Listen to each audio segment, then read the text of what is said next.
Morning students. सो बच्चे I hope कि जो अपने कल ऑक्सीडाइजिंग प्रॉपर्टीज कीतियां सी, ठीक है ना, you are very thorough with them. ठीक है, सो कल अपने बेसिकली की कीता, अपने एक ऑक्सीडाइजिंग एजेंट्स की लिस्ट बना ली जिहड़े खुद रिड्यूस हो जाएंगे, मीन्स रिडक्शन हाफ रिएक्शंस।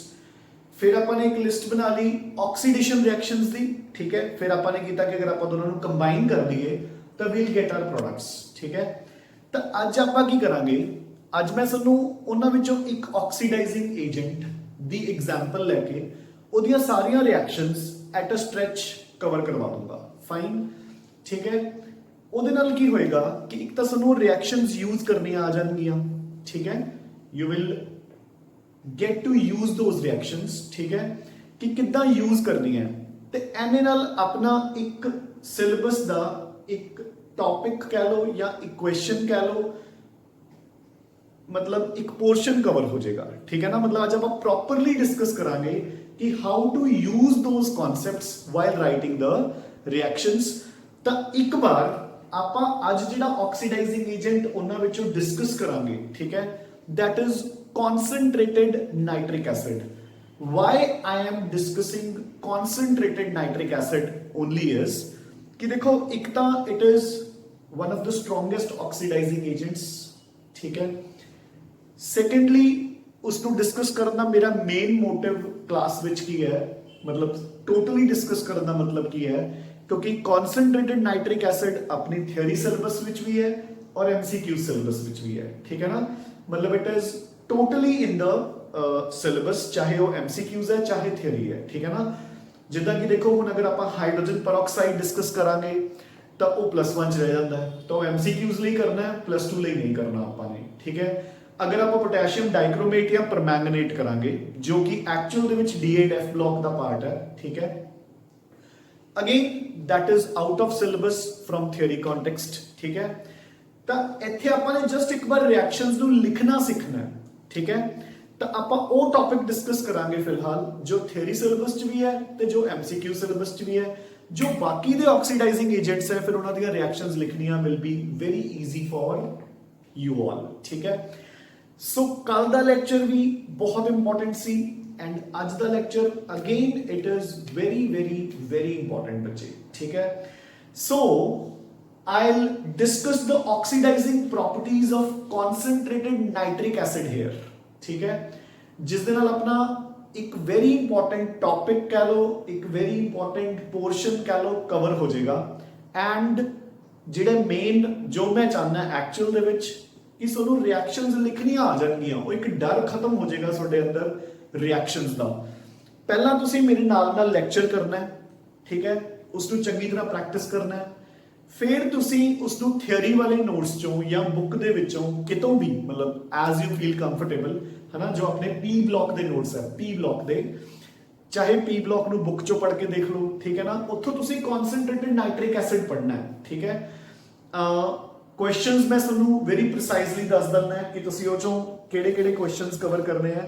जिहड़े अपने शॉर्ट आंसर क्वेश्चंस है उन्हां विचों तुसी पढ़ियो क्वेश्चन नंबर 35 तो लेके क्वेश्चन नंबर 39 तक, 35, 36, 37, 38, 39, एंड तुहानू पता लगेगा कि how to use these concepts. So देखो बच्चे, I discuss the reactions of concentrated nitric acid. ठीक है, now so let it be अपनी फर्स्ट रिएक्शन इज, ठीक है, हुण आपां नू पता है कि concentrated nitric acid is an oxidizing agent। ते आपने कल की कितना सीगा कि अगर तुसी concentrated nitric acid लाओगे तो it will give you NO2 plus water, fine, and और अगर तुसी dilute HNO3 लाओगे तो it will give you NO plus water, fine। ये तो सबनू याद ही होएगा। ठीक है, हुण आप इन्हां दे नाल अपनी ऑक्सीडेशन, ये अपनी रिडक्शन हाफ इक्वेशन होगी। नाइट्रोजन गोस फ्रॉम +5 टू +4 या +5 टू +2। इत्थे नाइट्रोजन दी ऑक्सीडेशन स्टेट +5 है, इत्थे होगी +4 या +2। सो ये अपनी रिडक्शन हाफ इक्वेशन हो चुकी है। ਆਕਸੀਡੇਸ਼ਨ ਹਾਫ ਇਕੁਏਸ਼ਨ ਹਲੇ ਆਪਾਂ ਨੇ ਕਰਨੀਆਂ ਨੇ, ਠੀਕ ਹੈ। ਅੱਜ ਆਪਾਂ ਉਹਨਾਂ ਨੂੰ ਆਕਸੀਡੇਸ਼ਨ ਹਾਫ ਇਕੁਏਸ਼ਨਸ ਵੀ ਆਪਾਂ ਕੱਲ ਸਾਰੀਆਂ ਲਿਖ ਲੀਆਂ, ਲਿਸਟ ਕਰ ਲੀਆਂ। ਅੱਜ ਆਪਾਂ ਬਸ ਇਹਨਾਂ ਨੂੰ ਕੰਬਾਈਨ ਕਰਨਾ ਹੈ ਬੱਚੇ, ਠੀਕ ਹੈ ਨਾ। ਸੋ ਦੇਖੋ ਕਿੱਦਾਂ, ਸੋ ਮੈਂ ਅੱਜ ਤੁਹਾਨੂੰ ਸਾਰੀਆਂ ਦੀਆਂ ਸਾਰੀਆਂ ਰਿਐਕਸ਼ਨਸ ਕਨਸੈਂਟ੍ਰੇਟਡ ਨਾਈਟ੍ਰਿਕ ਐਸਿਡ ਜਾਂ ਡਾਇਲੂਟ ਨਾਈਟ੍ਰਿਕ ਐਸਿਡ ਦੀਆਂ ਕਵਰ ਕਰਵਾ ਦੂੰਗਾ, ਠੀਕ ਹੈ। ਉਸ ਤੋਂ ਬਾਅਦ ਤੁਹਾਨੂੰ ਇੱਕ ਆਈਡੀਆ ਲੱਗ ਜਾਏਗਾ ਕਿ how to use them। So first reaction with ferrous sulfate, ठीक है। जिथों आप स्टार्ट करते हैं रिएक्शन विद फेरस सल्फेट बच्चे, है ना। सो हम देखो अगर एक मोटा मोटा जिहा हिसाब है, ठीक है। अगर तो सुन जनरल देखो बच्चे, जो आप एमसीक्यूज का क्वेश्चन आएगा, क्योंकि अपन 20 क्वेश्चन एमसीक्यूज दे भी आने हैं, है ना, fill in the blanks type या कोई मतलब मल्टीपल चॉइस टाइप, तो उत्थे तो अपन सिर्फ इन्ना पता होना चाहिए कि this will be a reaction. मैं FeSO4 लेके उस दे विच पाऊंगा अगर कॉन्सेंट्रेटेड नाइट्रिक एसिड, तो मेरा product will be Fe2SO4 whole thrice plus nitric acid तो बन जाऊगा NO2 प्लस वाटर। अगर मैं इथे डाइल्यूट ले लूंगा, फिर मैं इथे लिख दूंगा NO। इदां दे क्वेश्चन ਤੁਹਾਨੂੰ ਆਣਗੇ ਉੱਥੇ, ਜਿੱਦਾਂ कि when concentrated nitric acid is added to ferrous sulfate, the products formed are, ਤੁਹਾਡੀ ਉੱਥੇ ਇੱਕ ਆਪਸ਼ਨ ਹੋਏਗੀ, ਉਹ option will be ferric sulfate, NO2, water, ਠੀਕ ਹੈ। ਹੁਣ ਆਪਾਂ ਇਸ ਰਿਐਕਸ਼ਨ ਨੂੰ ਐਕਚੁਅਲ ਚ ਕਿਵੇਂ ਲਿਖਦੇ ਹਾਂ, ਹੈ ਨਾ। ਐਦਾਂ ਵੀ ਲਿਖ ਦੋਗੇ ਤਾਂ ਵੀ ਕੋਈ ਪ੍ਰੋਬਲਮ ਨਹੀਂ, ਠੀਕ ਹੈ। ਜੇ ਇਸ ਨੂੰ ਐਦਾਂ ਤੁਸੀਂ ਲਿਖ ਕੇ ਪ੍ਰੋਪਰਲੀ ਬੈਲੈਂਸ ਕਰ ਦੋ ਤਾਂ ਕੋਈ ਦਿੱਕਤ ਨਹੀਂ, ਬਟ ਸਟਿਲ ਦੇਖੋ। ਸੋ ਬੱਚੇ ਜੋ HNO3 है concentrated, it gives you NO2 plus water plus nascent oxygen, fine। NO2 plus water plus nascent oxygen, 2 moles of HNO3 and 2 moles of NO2, clear। so ये होगी मेरी reduction half equation। now हुन ferrous sulfate gives us ferric sulfate, fine। Iron 2 है तो इत्थे मैं 2 लगाता, but आपां नूं पता है हुन सल्फेट मेरे कोल 2 है तो इत्थे कितने हैं 3। अगर मैं इधर सल्फेट बताऊंगा तो आयरन बच जाएंगे। सो इसलिए सल्फेट मेरे को सोर्स आएगा H2SO4 तो। सो सल्फेट बराबर हो गए। हुन इहदे कोल H2 एक्सट्रैक्ट, ਉਹਦੇ ਲਈ मैं यूज करूंगा nascent oxygen, fine. Water out, clear. H2 ਤੇ O ਮਿਲ ਕੇ वाटर आउट। देखो बच्चे ਹੁਣ चलो खैर एक बार पहला ਆਪਾਂ ਪੂਰਾ ਕਰੀਏ। ਹੁਣ ਇਸ ਤੋਂ ਬਾਅਦ ਜਿੱਦਾਂ ਆਪਾਂ ਇਲੈਕਟ੍ਰॉन्स ਨੂੰ ਬਰਾਬਰ ਕਰਦੇ ਹੁੰਦੇ ਆ, ਇੱਥੇ ਆਪਾਂ ਜਦੋਂ ਆਪਾਂ ਆਇਓਨਿਕ ਫਾਰਮ 'ਚ ਇਕੁਏਸ਼ਨ ਲਿਖਦੇ ਆ, ਆਪਾਂ ਇਲੈਕਟ੍ਰॉन्स ਨੂੰ ਬਰਾਬਰ ਕਰਦੇ ਆ। ਇੱਥੇ ਆਪਾਂ ਬਰਾਬਰ ਕਰਾਂਗੇ नेसेंट ऑक्सीजन्स। ਇੱਥੇ ਵੀ ਇੱਕ नेसेंट है, ਉੱਥੇ भी एक नेसेंट है, सो दोनों बराबर है, cancel out. So adding 1 and 2, ठीक है। तो अपने को की बन गया बच्चे 2 moles of ferrous sulfate plus 2 moles of concentrated nitric acid plus H2SO4 gives us Fe2SO4 whole thrice plus 2 moles of NO2 plus एक वाटर इत्थे है, एक वाटर इत्थे, 2 moles of water। so this is my complete balanced equation for the oxidation of ferrous sulfate with concentrated nitric acid। clear I hope। बच्चे समझ आया कि नहीं, ठीक है, डन। नाउ ਹੁਣ देखो अगर यही मेरे कोल ਇੱਥੇ डाइल्यूट HNO3 ਹੁੰਦਾ, ठीक है ना, ਗੱਲ ਨੂੰ ਸਮਝ ਗਏ ਨਾ। सो एक concentrated nitric acid ਨਾਲ रिएक्शन लिख ली। अगर यही मेरे को डाइल्यूट HNO3 ਹੁੰਦਾ ਤਾਂ ਕੀ बनना सी NO plus water, ठीक है। बैलेंस कर दो 2H2, ठीक है। N2 है अपने कोल बच्चे, oxygens 3 2s are 6, 2 3, so 3 nascent oxygens. Clear हो गया?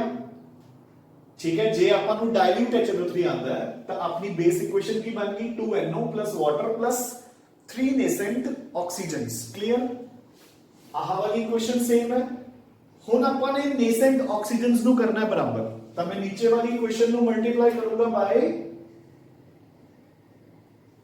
3। ਜਦੋਂ ਮੈਂ ਇਸ ਨੂੰ 3 ਨਾਲ ਮਲਟੀਪਲਾਈ ਕਰਤਾ ਤਾਂ ਹੁਣ ਮੇਰੇ ਕੋਲ नेसेंट ऑक्सीजन्स ਕੀ ਹੋ ਗਿਆ ਬਰਾਬਰ, ਤਾਂ ਇਹ ਬਣ ਗਿਆ 6, ए बन गया 3, ए भी बन गया 3, ए भी 3, ए भी 3। ठीक है, सो हम की चेंजेस आ गए मेरी equation 6 moles of ferrous sulphate. Clear? ये तीन नाल मल्टीप्लाई हो चुका, plus 2 moles of HNO3 plus 3 moles of H2SO4। इस स्ट्राइक ऑफ हो गए बच्चे। ठीक है, फेरस सल्फेट कितने बन गए? फेरिक सल्फेट 3, NO 2 ही है अपने कोल, वाटर्स कितने हो गए? 3 ਇੱਥੇ 1 ਇੱਥੇ, so I have 4 moles of water. So this is my balanced equation of oxidation of ferrous sulfate with dilute nitric acid. Clear बच्चे? So this is how you need। देखो from MCQs point of view ਆਪਾਂ ਨੂੰ ਸਿਰਫ reactants ਤੇ products ਦੀ knowledge ਹੋਣੀ ਚਾਹੀਦੀ ਹੈ। ਠੀਕ ਹੈ, जबकि from theory point of view ਆਪਾਂ ਨੂੰ ਆ ਪੂਰੀ ਇਕੁਏਸ਼ਨ ਲਿਖਣੀ ਆਣੀ ਚਾਹੀਦੀ ਹੈ। ਠੀਕ ਹੈ ਨਾ, ਕਿਉਂਕਿ ਉੱਥੇ ਆਪਾਂ ਨੂੰ ਬੈਲੈਂਸਿੰਗ ਦੇ ਵੀ ਮਾਰਕਸ ਹੁੰਦੇ ਆ, ਜੇ ਬੈਲੈਂਸ ਨਹੀਂ ਹੋਊਗੀ ਫਿਰ ਵੀ ਨੰਬਰ ਕੱਟੇ ਜਾ ਸਕਦੇ ਆ। ਤਾਂ ਅਗਰ ਸਿੱਧਾ ਰਿਐਕਸ਼ਨ ਲਿਖ ਸਕਦੇ ਹੋ ਤਾਂ ਵੀ ਵੈਲ ਐਂਡ ਫਾਈਨ। ਇਸ ਨੂੰ ਐਦਾਂ ਸਿਖਾਉਣ ਦਾ ਮਤਲਬ ਕੀ ਹੈ ਕਿ ਆਪਾਂ ਨੂੰ ਫਿਰ ਸਾਰੀਆਂ ਦੀਆਂ ਸਾਰੀਆਂ ਰਿਐਕਸ਼ਨਸ ਹੀ ਲਿਖਣੀਆਂ ਆ ਜਾਂਦੀਆਂ। देखो ਹੁਣ अगर मैं सपोज ਇਹਦੀ ਜਗ੍ਹਾ ਤੇ ਕੋਈ ਆਕਸੀਡਾਈਜ਼ਿੰਗ ਏਜੰਟ ਚੇਂਜ ਕਰ ਦੂੰਗਾ ਤਾਂ ਸਿਰਫ ਨੇਸੈਂਟ ਆਕਸੀਜਨ ਬਣਨ ਦਾ ਤਰੀਕਾ ਚੇਂਜ ਹੋਊਗਾ। ਲਾਈਕ ਫॉर ਐਗਜ਼ਾਮਪਲ ਹੁਣ ਮੈਂ ਤੁਹਾਨੂੰ ਕਹਾਂ how will this ferrous sulphate react with ozone. Just ਵੈਸੇ ਮੈਂ ਤੁਹਾਨੂੰ ਐਗਜ਼ਾਮਪਲ ਦੇ ਰਿਹਾ how does this ferrous sulphate react with ozone. ਮੈਂ ਹੁਣ ਇਸੇ ਇਕੁਏਸ਼ਨ ਨੂੰ ਮੋਡੀਫਾਈ ਕਰਕੇ ਮੈਂ ਓਜ਼ੋਨ ਦੇ ਨਾਲ ਰਿਐਕਟ ਕਰਵਾ ਰਿਹਾ। ਠੀਕ ਹੈ, ਸੋ ਦੇਖੋ ਹੁਣ यही इक्वेशन अपनी कितना मॉडिफाई होएगी बच्चे? देखो नीचे वाली equation will remain the same, क्योंकि देखो फेरस सल्फेट ही रहेगा ना। सो देखो, सो दिस इज फेरस सल्फेट, इस तो बन गया बच्चे फेरिक सल्फेट। इस नु बैलेंस करने ਲਈ इधर 2 H2SO4 nascent oxygen water out. Clear? ਹੁਣ ਆਪਾਂ ਉੱਪਰ ਵਾਲੀ ਇਕੁਏਸ਼ਨ ਦੀ ਜਗ੍ਹਾ ਤੇ ਯੂਜ਼ ਕਰ ਲਈ ਓਜ਼ੋਨ। ਠੀਕ ਹੈ, so ozone gives you O2 plus nascent oxygen। Done.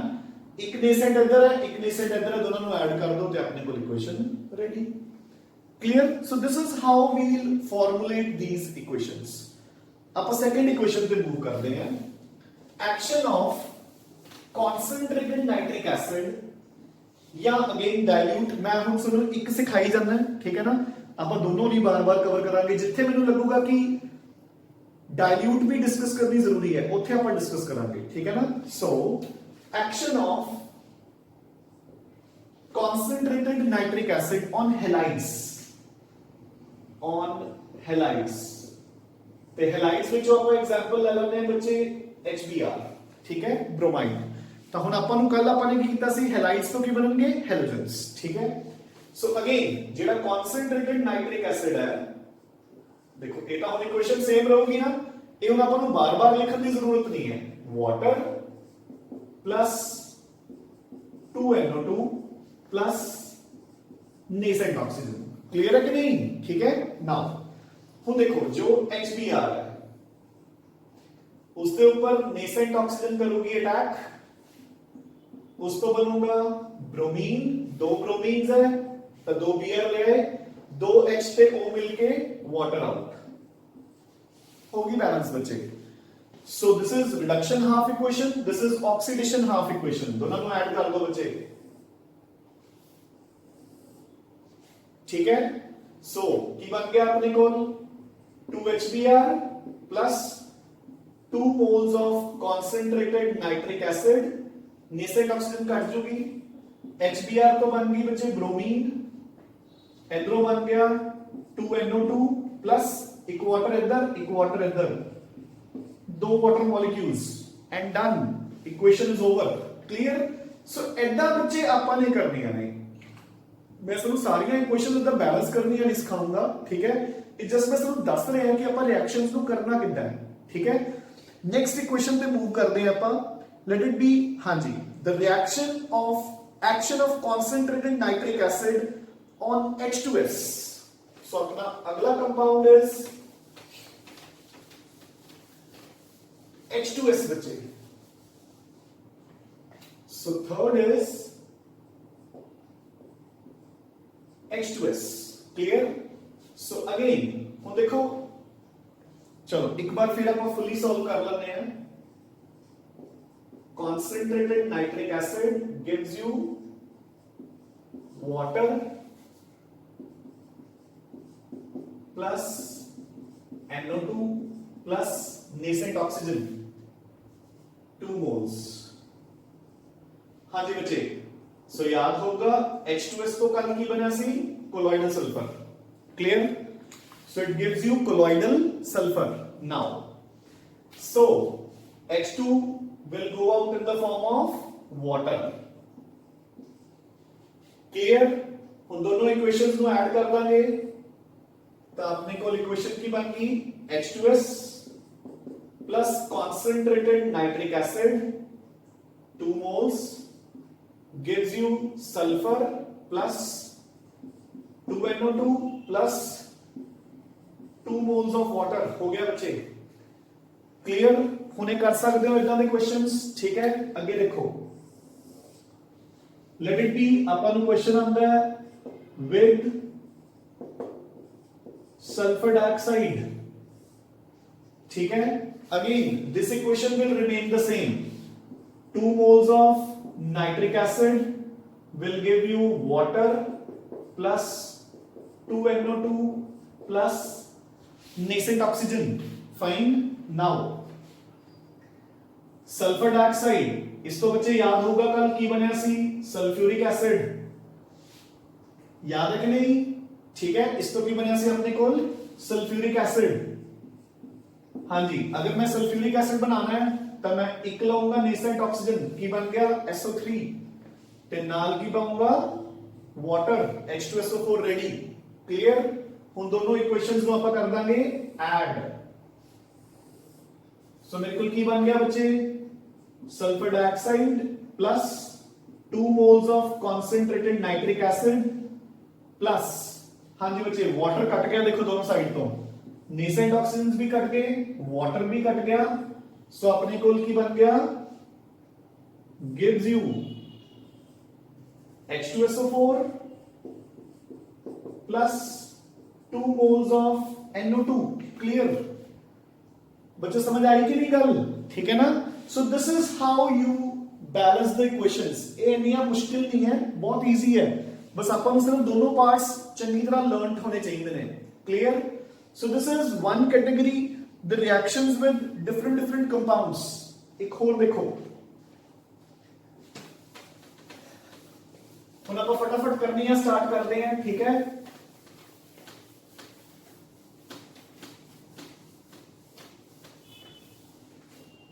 सो मैं जस्ट चलू रिएक्टेंट्स पे प्रोडक्ट्स लिखूंगा, ठीक है? तो आप फटाफट करनी है, स्टार्ट करते हैं। सो देखो next equation, reaction number 5, action with sucrose. ठीक है, कल आपने कीता सी सुक्रोज तो की बनया सीगा बच्चे, याद है किसी को? Oxalic acid. ठीक है, सो देखो you take C12 H22 O11 ਤੇ ਤੁਸੀਂ ਉਸ ਦੇ ਵਿੱਚ ਪਾਇਆ ਕਨਸੈਂਟ੍ਰੇਟਡ HNO3। ਠੀਕ ਹੈ, ਤੁਸੀਂ ਕਨਸੈਂਟ੍ਰੇਟਡ HNO3 ਪਾਇਆ। ਹੁਣ ਉਸ ਤੋਂ ਬੱਚੇ ਆਪਣੇ ਕੋਲੇ ਪ੍ਰੋਡਕਟ ਕੀ ਬਣੂਗਾ ਦੇਖੋ। ਸੋ ਵਾਟ ਯੂ ਵਿਲ ਗੈਟ, ਸੋ ਆਪਾਂ ਨੂੰ ਪਤਾ ਹੈ ਕਿ ਸੁਕਰੋਜ਼ ਤੋਂ ਬਣ ਜਾਊਗਾ ਆਕਜ਼ੈਲਿਕ ਐਸਿਡ COOH COOH। HNO3 तो की बनना है NO2 प्लस वाटर, ठीक है। सो हुन अगर आप इसको बैलेंस करना है, ठीक है ना, सो इसकी बैलेंसिंग की है बच्चे, देखो ऑफ कोर्स इधर 12 कार्बन्स है, इधर 2 है, तो ये आ गया 6, ठीक है ना। सो देखो ਜਿਹੜੀਆਂ ਇਦਾਂ ਦੀਆਂ ਇਕੁਏਸ਼ਨਸ ਨੇ, ਠੀਕ ਹੈ ਨਾ, ਉਹਨਾਂ ਨੂੰ ਆਪਾਂ ਨੂੰ ਲਰਨ ਕਰਨਾ ਵੀ ਈਜ਼ੀ ਹੋ ਜਾਊਗਾ। ਜਿਹੜੀ ਕਦੀ ਕਾਫੀ ਲੈਂਥੀ ਇਕੁਏਸ਼ਨ ਹੈ ਉਹਨੂੰ ਆਪਾਂ ਲਰਨ ਕਰ ਸਕਦੇ ਹਾਂ। ਇੱਥੇ ਆਪਣੇ ਕੋਲ 36 moles of HNO3, ਠੀਕ ਹੈ, and similarly 36 moles of NO2 and 23, ਠੀਕ ਹੈ। ਹੁਣ ਤੁਸੀਂ ਖੁਦ ਦੇਖੋ ਬੱਚੇ, until and unless ਆਪਾਂ ਨੂੰ ਕੁਐਸਚਨ ਹੀ ਸਟੋਇਕੋਮੈਟਰੀ ਨਾਲ ਰਿਲੇਟਡ ਹੈ, ਠੀਕ ਹੈ, ਤਾਂ ਆਪਾਂ ਨੂੰ ਇਦਾਂ ਇਹਨਾਂ ਦੇ ਸਟੋਇਕੋਮੈਟਰੀ ਕੋਐਫੀਸ਼ੀਐਂਟਸ ਨੂੰ ਰੱਟੇ ਮਾਰਨ ਦੀ ਲੋੜ ਨਹੀਂ। ਜਿੱਥੇ ਜ਼ਰੂਰਤ ਹੋਊਗੀ ਉਹ ਵੀ ਮੈਂ ਤੁਹਾਨੂੰ ਦੱਸੂਗਾ। ਆਪਾਂ ਨੂੰ ਸਿਰਫ ਇੰਨਾ ਪੁੱਛਿਆ ਜਾਊਗਾ ਉੱਥੇ ਕਿ when sucrose is treated with concentrated nitric acid the products are oxalic acid, NO2 plus water। And ਯਾਦ ਰੱਖਣਾ ਹੈ, ਅਗਰ ਇਹੀ ਇੱਥੇ ਹੁੰਦਾ H2SO4 ਤਾਂ ਉਹ ਡੀਹਾਈਡਰੇਸ਼ਨ ਦਾ ਕੰਮ ਕਰਦਾ, ਵਾਟਰ ਮੋਲੀਕਿਊਲਸ ਬਾਹਰ ਨਿਕਲ ਜਾਂਦੇ, ਆਪਣੇ ਕੋਲ ਬਣ ਜਾਂਦਾ ਸਿਰਫ ਇੱਕ black residue which is called Charing action of H2SO4। याद है ना, कल भी किया सी। Clear? Now done बच्चे। So this is the reaction of nitric acid with sucrose। हुन देखो,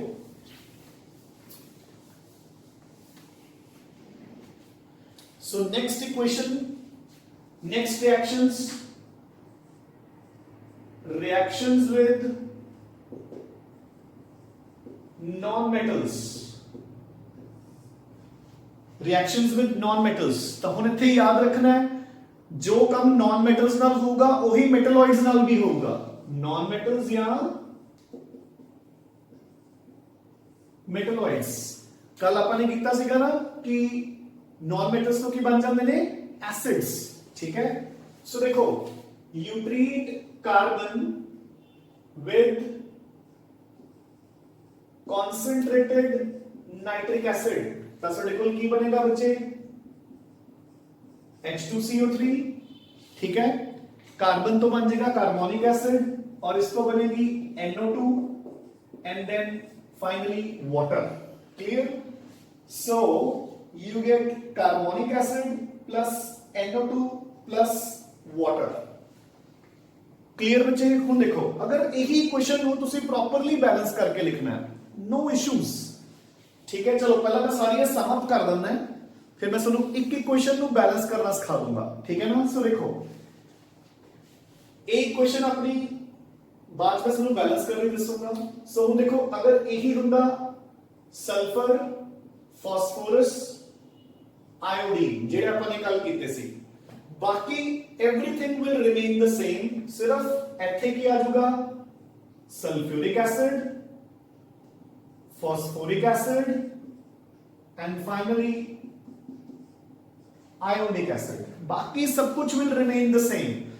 अगर ਇੱਥੇ ਲੈ ਲਓਗੇ dilute HNO3 ਤਾਂ बस ਇੱਥੇ ਆ ਜਾਊਗਾ NO, बाकी everything will remain the same ਬੱਚੇ। now metalloids ਤੋਂ ਕੀ ਮਤਲਬ ਹੈ, अगर ਇੱਥੇ ਹੁੰਦਾ arsenic, antimony, tin, ਤਾਂ arsenic ਤੇ antimony ਕਿਹੜੀ ਫੈਮਿਲੀ ਚ ਨੇ, फास्फोरस फैमिली। तो इनका फार्मूला की बनूंगा H3ASO4 arsenic acid, antimony H3SbO4 antimonic acid and tin केड़ी फैमिली दा बच्चे, carbon family, carbon silicon germanium tin lead, ठीक है।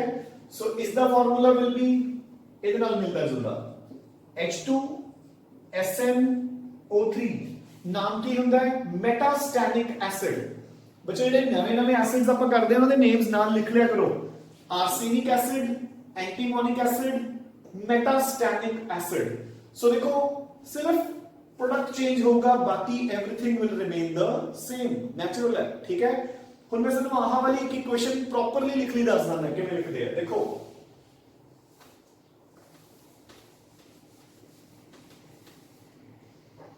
देखो बच्चे, अगेन कॉन्सेंट्रेटेड जो नाइट्रिक एसिड है उसके 2 moles will give you NO2 plus water plus nascent oxygen. Fine? Clear? And जो कार्बन है, ਹੁਣ देखो कार्बन बच्चे पहला रिएक्ट करेगा विद दो nascent oxygens to give CO2.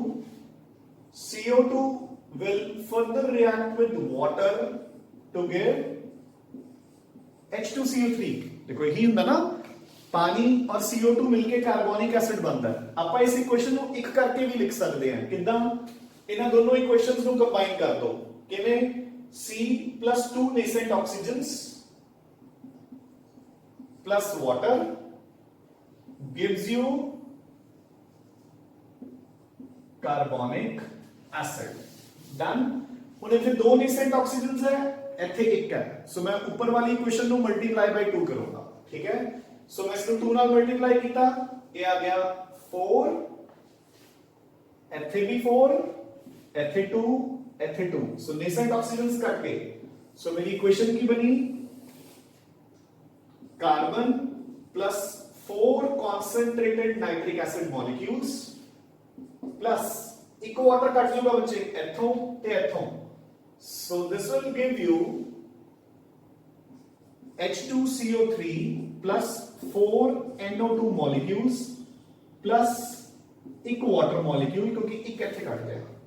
So this is how carbon will react with concentrated nitric acid. So अपन एक और पार्ट कवर कर लिया, reactions with non metals. Clear? Done बच्चे, डन। सो देखो बच्चे, हुन जिन्नियां भी नाइट्रिक एसिड दियां ऑक्सीडाइजिंग प्रॉपर्टीज सी मेजर, ठीक है, वो अपने सारियां कवर कर लिया। ठीक है ना? तो देखो हुन कितनी इजीली कवर हो गया, एंड आई थिंक कि most of you have learned those products, है ना? रिएक्शन आंदी है, how will phosphorus react with concentrated या डाइल्यूट नाइट्रिक एसिड। अगर कॉन्सेंट्रेटेड है तो phosphorus plus HNO3 gives you phosphoric acid plus NO2 plus water. अगर डाइल्यूट है तो phosphorus plus dilute HNO3 gives you phosphoric acid plus NO plus water. Done. हुन सुनो बच्चे, हुन ऑक्सीडाइजिंग प्रॉपर्टीज अपन ने पूरी कर लिया, बट एक ਇਹਦਾ ਹੋਰ ਪਾर्ट है जो कल वाली रिएक्शंस च कवर नहीं ਹੁੰਦਾ, action of nitric acid on metals. ਉਹ ਆਪਾਂ ਕਿਉਂ ਡਿਸਕਸ ਕਰ ਰਹੇ ਹਾਂ? ਕਿਉਂਕਿ ਇੱਕ ਤਾਂ ਆਪਣਾ ਨਾਈਟ੍ਰਿਕ ਐਸਿਡ ਦੇ ਨਾਲ ਕੰਪਲੀਟ ਹੀ ਹੋ ਜਾਏਗਾ ਜਦੋਂ ਆਪਾਂ ਨੇ ਛੇੜ ਹੀ ਲਿਆ, ਹੈ ਨਾ? ਸੈਕੰਡਲੀ ਜਿਹੜੇ ਮੋਸਟ ਆਫ ਦ ਮੈਟਲਸ ਹੈ, ਠੀਕ ਹੈ, ਦੇ ਬਿਲੋਂਗ ਟੂ ਡੀ ਬਲॉक। ਠੀਕ ਹੈ ਨਾ? ਕਿਉਂਕਿ ਦੇਖੋ ਮੈਟਲਸ ਦੀ ਕੈਟਾਗਰੀ ਕੀ ਹੁੰਦੀ ਹੈ, ਠੀਕ ਹੈ ਨਾ? ਮੈਟਲਸ ਦੀ ਕੈਟਾਗਰੀ ਕੀ ਹੁੰਦੀ ਹੈ? ਸਿਰਫ ਔਰ ਸਿਰਫ ਇੱਕ ਤਾਂ S ਬਲॉक ਦੀਆਂ ਦੋ ਲਾਈਨਸ, ਦੂਸਰਾ ਪੂਰਾ ਦਾ ਪੂਰਾ D ਐਂਡ F ਬਲॉक। ਠੀਕ ਹੈ ਨਾ? ਸੋ ਮੇਜਰ ਮੈਟਲਸ ਹੈ ਜਿਹੜੇ ਉਹ D ਐਂਡ F ਬਲॉक ਚ ਹੀ ਪਏ ਨੇ, ਮਤਲਬ ਜ਼ਿਆਦਾ ਗਿਣਤੀ ਦੇ ਵਿੱਚ। ठीक है, सो अपने बेसिकली दोनों चैप्टर्स अगेन पैरेलली दोनों चैप्टर्स के क्वेश्चंस कवर होंगे। ठीक है, सो अपना अगला topic is action of nitric acid on metals.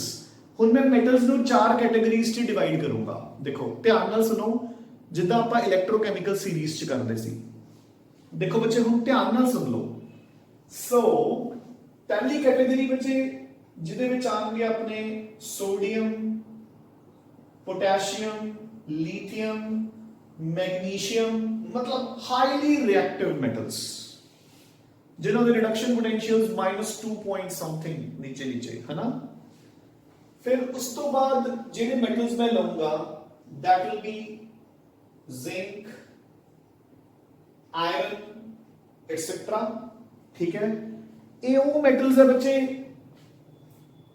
ये ओवले मेटल्स है जेडे मेटल्स दा रिडक्शन पोटेंशियल तो नेगेटिव है बट इतना भी ज्यादा नेगेटिव नहीं। डन। उस तो बाद मैं लाऊंगा कॉपर सिल्वर दी कैटेगरी, कॉपर सिल्वर मर्क्यूरी। ठीक है, जेडे की जिदा दा रिडक्शन पोटेंशियल पॉजिटिव है, हाइड्रोजन के ऊपर है but far far far less than platinum, gold वगैरह। मेरी गल समझ गए ना? गोल्ड ते प्लैटिनम दर्जे दे आर नोबल मेटल्स। सो मैं चार कैटेगरीज दे विच मेटल्स ਨੂੰ डिवाइड कर लिया। Highly reactive metals, reactive metals, less reactive metals, unreactive या नोबल मेटल्स। सो देखो बच्चे, जिथे ता गल है पहली कैटेगरी दी। सो देखो now comes first category, highly reactive metals. ठीक है, जेड़ा कोई ऑब्जेक्शनेबल मेटल होगा मैं मार्क कर दूंगा। ठीक है ना, अपन एक मोटी मोटी जी कैटेगरी बना ली to learn the reactions. Sodium, potassium, magnesium, manganese. हुण देखो क्वेश्चन आऊगा इन्हां दोनों विचों, अगर इस कैटेगरी चो आऊगा तो स्पेशली किहनूं मार्क करना आपां ने? मैंगनीज नूं, क्योंकि manganese belongs to d block. ठीक है ना, बट वो हाईली रिएक्टिव दी कैटेगरी च आऊगा। ठीक है, सो देखो इन्हां मेटल्स दे केस च reaction will be very simple, क्योंकि ये इन्ने ज्यादा रिएक्टिव ने, ये सिद्धम सिद्धा हाइड्रोजन नूं डिस्प्लेस कर लंदे है ना। सो ਆਪਾਂ ਨੂੰ ਇਹਨਾਂ ਦੇ ਕੇਸ 'ਚ ਕੁਝ ਵੀ ਕਰਨ ਦੀ ਜ਼ਰੂਰਤ ਨਹੀਂ, ਇਹ ਆਪਣੇ ਆਪ ਹੀ ਰਿਐਕਟ ਕਰਨਗੇ ਬੱਚੇ। ਠੀਕ ਹੈ ਨਾ, ਸੋ ਆਪਣੇ ਕੋਲ ਰਿਐਕਸ਼ਨ ਕੀ ਹੋਏਗੀ? So like for example I have magnesium, मैं उसके ਵਿੱਚ HNO3 ਪਾਉਂਗਾ, मैग्नीशियम अपना सॉल्ट बना लेगा नाइट्रेट ਤੇ ਹਾਈਡਰੋਜਨ ਨੂੰ ਕਰ ਦੂਗਾ ਬਾਹਰ ਐਜ਼ ਨੇਸੈਂਟ ਹਾਈਡਰੋਜਨ। ਸੋ ਈਜ਼ੀ, ਇਹੋ ਜਿਹੀਆਂ ਰਿਐਕਸ਼ਨਸ ਤਾਂ ਆਪਾਂ ਸ਼ੁਰੂ ਤੋਂ ਕਰਦੇ ਆ ਰਹੇ ਹਾਂ। ਸੋ ਇੱਥੇ ਜਿਹੜਾ ਮੈਗਨੀਸ਼ੀਅਮ ਹੈ ਉਸਨੇ ਆਪਣਾ ਹਾਈਲੀ ਇਲੈਕਟ੍ਰੋਪੋਜ਼ਿਟਿਵ ਨੇਚਰ ਸ਼ੋ ਕੀਤਾ ਹੈ, ਹਾਈਡਰੋਜਨ ਨੂੰ ਬਾਹਰ ਕੱਢਤਾ। ਠੀਕ ਹੈ, ਬਟ ਇਹ ਇੱਕ ਆਪਾਂ ਇਹ ਨਹੀਂ ਕਹਿ ਸਕਦੇ ਕਿ ਇੱਥੇ ਨਾਈਟ੍ਰਿਕ ਐਸਿਡ ਨੇ ਆਪਦੀ ਆਕਸੀਡਾਈਜ਼ਿੰਗ ਪ੍ਰੋਪਰਟੀ ਸ਼ੋ ਕੀਤੀ ਹੈ। ਕਿਉਂ? ਕਿਉਂਕਿ ਨਾਈਟ੍ਰੋਜਨ ਇੱਥੇ ਵੀ +5 ਹੈ, ਇੱਥੇ ਵੀ +5 ਹੈ। ਇੱਥੇ ਨੋ ਡਾਊਟ ਮੈਗਨੀਸ਼ੀਅਮ ਆਕਸੀਡਾਈਜ਼ ਹੋਇਆ ਹੈ, ਕਿੱਥੋਂ? 0 ਤੋਂ +2, ਬਟ ਇੱਥੇ ਰਿਡਿਊਸ ਕੌਣ ਹੋਇਆ? ਹਾਈਡਰੋਜਨ +1 ਤੋਂ 0। ਸੋ ਇੱਥੇ ਨਾਈਟ੍ਰਿਕ ਐਸਿਡ ਨੇ ਆਪਣੀ ਆਕਸੀਡਾਈਜ਼ਿੰਗ ਪ੍ਰੋਪਰਟੀ ਸ਼ੋ ਨਹੀਂ ਕੀਤੀ, ਇੱਥੇ ਮੈਗਨੀਸ਼ੀਅਮ ਨੇ ਆਪਣੀ ਸਬਸਟੀਟਿਊਟਿੰਗ ਪ੍ਰੋਪਰਟੀ ਸ਼ੋ ਕੀਤੀ ਹੈ। ਮੈਗਨੀਸ਼ੀਅਮ ਇੱਥੇ ਸ਼ੋ ਕਰ ਰਿਹਾ ਹੈ कि वो हाइड्रोजन तो ज्यादा इलेक्ट्रोपॉजिटिव एलिमेंट है। सो ये कैटेगरी भी डिफरेंट है। ठीक है, हुण आपां आने हैं रिएक्टिव मेटल्स। सो आज बच्चे, सो ये सीगे हाईली रिएक्टिव मेटल्स। हुण आपां अगले पार्ट ते आ रहे हैं जेड़ा कि वेरी इंपॉर्टेंट है। हुण ध्यान नाल करने हैं बच्चे, जदों तुसीं क्वेश्चन सॉल्व करोगे ना एमसीक्यूज च, सो उदों पता लगूगा कि कितनी हेल्प होगी दोनों ही चैप्टर्स दे विच, चाहे वो पी ब्लॉक है चाहे डी एंड एफ ब्लॉक है। ठीक है, दोनों ਦੇ ਵਿੱਚ ਕੁਐਸਚਨਸ ਮਿਲਣਗੇ ਸਾਨੂੰ ਇਹਨਾਂ ਦੇ। ਤੇ ਅਗੇਨ ਆਈ ਰਿਪੀਟ ਕਿ ਹੁਣ ਐਮਸੀਕਿਊਜ਼ ਦੇ ਕੁਐਸਚਨਸ ਸਿਰਫ ਕੰਪੀਟੀਟਿਵ ਐਗਜ਼ਾਮ 'ਚ ਨਹੀਂ, ਥਿਊਰੀ ਐਗਜ਼ਾਮ 'ਚ ਵੀ ਆਣੇ ਆ। ਠੀਕ ਹੈ ਨਾ, ਸੋ ਦੇਖੋ ਆਪਣੀ second category is reactive metals. So ਪਹਿਲੀ ਕੈਟਾਗਰੀ ਕਿਹੜੀ ਸੀ? Highly reactive. ਠੀਕ ਹੈ ਨਾ, ਜਿਹੜੇ ਕਿ ਪਿਓਰ ਇਲੈਕਟ੍ਰੋਪੋਜ਼ਿਟਿਵ ਐਲੀਮੈਂਟਸ। ਹੁਣ ਰਿਐਕਟਿਵ ਮੈਟਲਸ इन्हां च आपां टिपिकली रखांगे zinc and iron. Zinc and iron बच्चे क्लियर? हुण देखो इत्थे किवें याद करना आपां ने। सपोज देखो बच्चे हुण ध्यान नाल आ अपनी रिएक्शन है, मेटल ते तुसीं इहदे विच पाया नाइट्रिक एसिड। क्लियर? देखो ईजीएस्ट वे है इन्हां रिएक्शनस नूं याद करन दा। एक बारी मेरे नाल याद कर लोगे ना, मतलब ਤੁਹਾਨੂੰ ਜਿਹੜਾ ਪੇਜ ਜਿਹਨੂੰ ਦੇਖ ਕੇ ਘਬਰਾਹਟ ਹੁੰਦੀ ਹੈ ਰਿਐਕਸ਼ਨਸ ਵਾਲਾ ਪੇਜ, ਹਨਾ।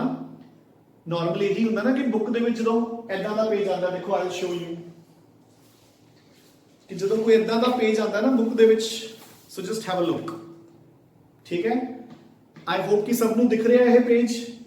ਤਾਂ ਇਹ ਪੇਜ ਜਿਹੜੇ ਹੁੰਦੇ ਨੇ, ਐਦਾਂ ਦੇ ਪੇਜ ਜਿਹੜੇ ਹੁੰਦੇ ਨੇ ਬੁੱਕਸ ਦੇ ਵਿੱਚ, ਇਹ ਨਾਰਮਲੀ ਅਨਟੱਚਡ ਪੇਜ ਹੁੰਦੇ ਆ ਕਿ ਬੱਚੇ ਇਹਨਾਂ ਨੂੰ ਕਰਦੇ ਹੀ ਨਹੀਂ ਗਏ ਤੇ ਨਾ ਹੀ ਟੀਚਰਸ ਕਰਵਾਉਂਦੇ ਆ। ठीक है ना, थोड़े नाल दे फ्रेंड्स बहुत अलग-अलग जगह पे ट्यूशनस पढ़ रहे होने हैं, तुसीं उन्हां नूं पुछो कि पी ब्लॉक दे विच की करवाया उन्हां ने। ठीक है ना, तो पी ब्लॉक दे नाम ते सिर्फ इन्ना करवाया जांदा बच्चे कि एनसीईआरटी दी बुक चों पढ़ लो ते डाउट्स ले लियो, ते तुहानूं लगदा है कि without the help of the teacher बच्चे ऐदां दे पेजेस नूं कवर कर लणगे। सो इसलिए आपां बच्चे अगर इस दे उपर मेहनत कर रहे हैं तो प्लीज तुसीं भी नाल-नाल मेहनत करो। आपां नूं ये पेजेस नूं ऐ लगणगे कि ना कुछ भी नहीं, पढ़न दी भी जरूरत नहीं। ठीक है, हुण देखो ਤੁਸੀਂ ਮੈਟਲ ਦੇ ਵਿੱਚ ਪਾਇਆ ਨਾਈਟ੍ਰਿਕ ਐਸਿਡ, ਤਾਂ of course metal the oxidation ਹੋਏਗੀ ਤੇ ਇਹ ਨਾਈਟ੍ਰੇਟ ਬਣੇਗਾ। ਇਹ ਮੈਂ ਇੱਥੇ N ਕਿਉਂ ਪਾਇਆ? Depending upon the valency of the metal, ਹੈ ਨਾ। ਨਾਲ ਵਾਟਰ ਵੀ ਬਾਹਰ ਜਾਊਗਾ ਤੇ ਨਾਲ ਲਿਖ ਲਓ X। ਠੀਕ ਹੈ, ਇਹ X ਕੀ ਹੈ? NO2। ਅਗਰ ਤੁਸੀਂ ਲਓਗੇ ਕਨਸੈਂਟ੍ਰੇਟਡ ਐਸਿਡ ये X होगा N2O अगर तुसी लोगे डाइल्यूट एसिड, और ये X होगा NH4 NO3 ammonium nitrate, NH4 NO3 ammonium nitrate, बचे NH4 NO3 not NO2 ammonium nitrate अगर तुसी लोगे एसिड वेरी डाइल्यूट, फाइन।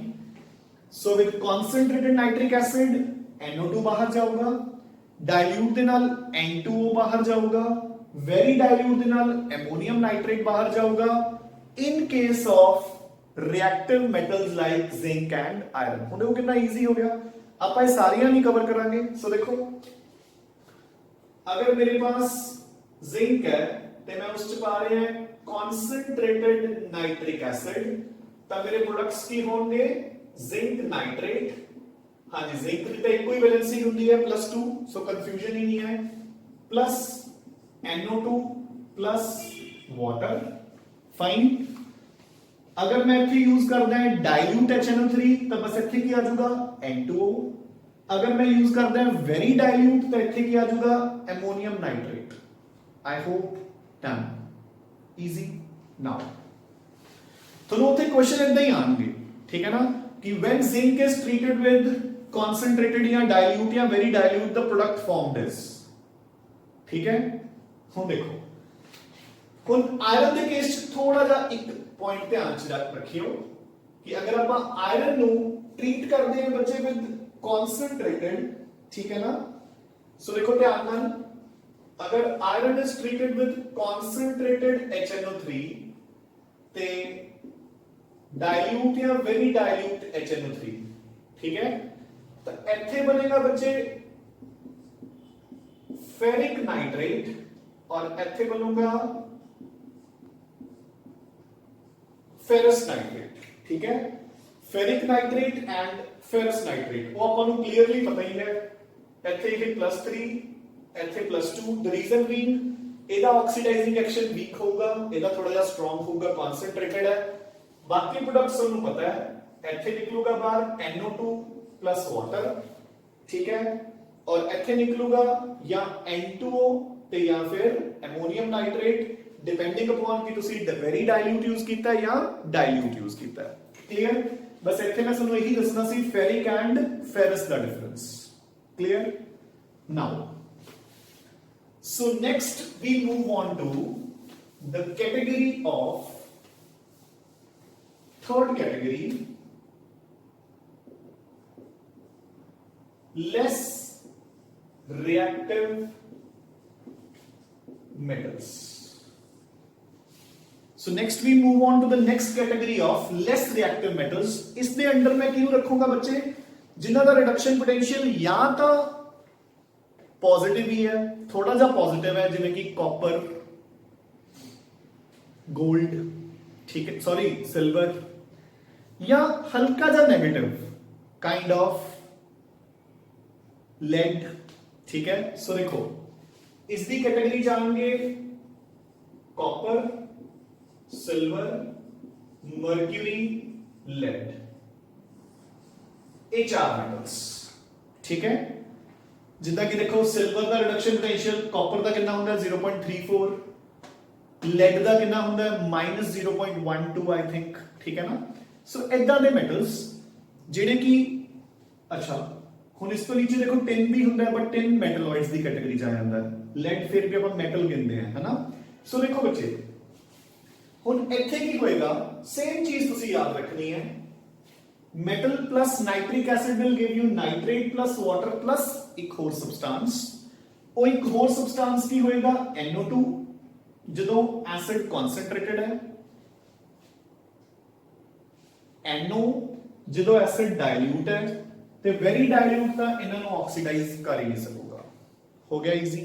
सो मैं एक एग्जांपल लेके अगेन तुहानूं समझाना है। अगर एग्जाम च क्वेश्चन आऊगा बच्चे तां पिछले पार्ट च मेन चांसेस जिंक विचों है, इस दे विच कॉपर चों है, ठीक है, क्लियर। एंड अगेन जो कुछ भी मैं तुहानूं दसदा हुंदा है ये that is meant mainly for theory, मतलब थ्योरी पार्ट ਲਈ दस रहा है। MCQs ਦੇ ਵਿੱਚ ਤੁਹਾਨੂੰ ਜਿਵੇਂ ਮਰਜ਼ੀ क्वेश्चन आ सकता है, ठीक है ना। सो देखो मैं सिर्फ कॉपर लेके समझा रहे हैं। सो copper if treated with concentrated HNO3 तो अपने को बनेगा copper nitrate plus NO2 plus water. And if copper is treated with dilute HNO3 अपने को बनेगा copper nitrate plus NO plus water. हो गया बच्चे? अगर मैं थे कॉपर की जगह पे सिल्वर लिख दांदा AgNO3 बाकी सब कुछ सेम। मर्क्यूरी लिख दांदा HgNO3 होल ट्वाइस बाकी सब कुछ सेम। लेड लिख दांदा PbNO3 होल ट्वाइस बाकी सब कुछ सेम एंड डन। इजी के नहीं? So this is how to learn these equations. ऐसा नहीं कि आप इक्वेशंस ਨੂੰ याद ही नहीं कर सकते। These are very easy to remember। मैं भी तो कीतियां हुई हैं देखो, ठीक है, मैं भी तो लिख ही रहा है तो तुसी भी लिख सकते हो, ठीक है ना। और अगर तुसी कहोगे सर भी बैलेंसिंग भी करनी पैंदी है, ये भी करना पैंदा है, वो भी करना पैंदा है, उससे टाइम लगता है, अगर ਤੁਹਾਨੂੰ टाइम लगूगा ਮੈਨੂੰ भी लगूगा, ठीक है ना। सो अगर थोड़े लिए इजी नहीं है तो मेरे लिए भी इजी नहीं है, और अगर मेरे लिए इजी है तो थोड़े लिए भी इजी है। थोड़ी जी बस टाइम देने की जरूरत है। अगर कोई चीज नहीं समझ आती मैंने दोबारा पूछ लियो, बट यस ਆਪਾਂ ਨੇ ਇਹਨਾਂ ਤੇ ਮਾਸਟਰੀ ਕਰਨੀ ਕਰਨੀ ਹੈ। This will make a huge difference, ठीक है बच्चे। सो हुन ਆਪਾਂ मूव करते हैं नोबल मेटल्स ਤੇ। सो बच्चे अपनी last category is noble metals. ਤੇ ਆਪਾਂ ਇਹਦੇ ਅੰਦਰ ਦੋ मेटल्स पढ़ते हैं, गोल्ड एंड प्लैटिनम। सो बच्चे ਹੁਣ ਇਹ ਮੈਟਲਸ ਇੰਨੇ ਘੱਟ ਰਿਐਕਟਿਵ ਹੈ, ਇਹਨਾਂ ਦਾ ਰਿਡਕਸ਼ਨ ਪੋਟੈਂਸ਼ੀਅਲ ਇੰਨਾ ਜ਼ਿਆਦਾ ਹੈ ਕਿ ਇਹਨਾਂ ਨੂੰ ਆਕਸੀਡਾਈਜ਼ ਆਪਾਂ ਇਕੱਲੇ ਨਾਈਟ੍ਰਿਕ ਐਸਿਡ ਦੇ ਨਾਲ ਨਹੀਂ ਕਰ ਸਕਦੇ। To oxidize them we need aqua regia, ठीक है।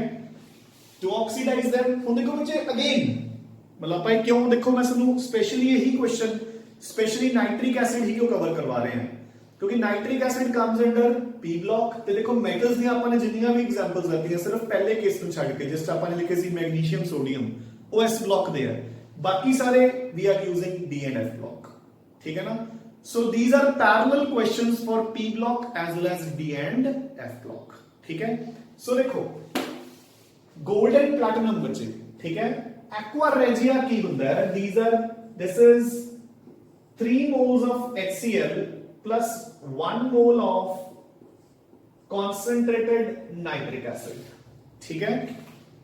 So concentrated nitric acid ਤੇ HCl in the ratio 1:3 is aqua regia।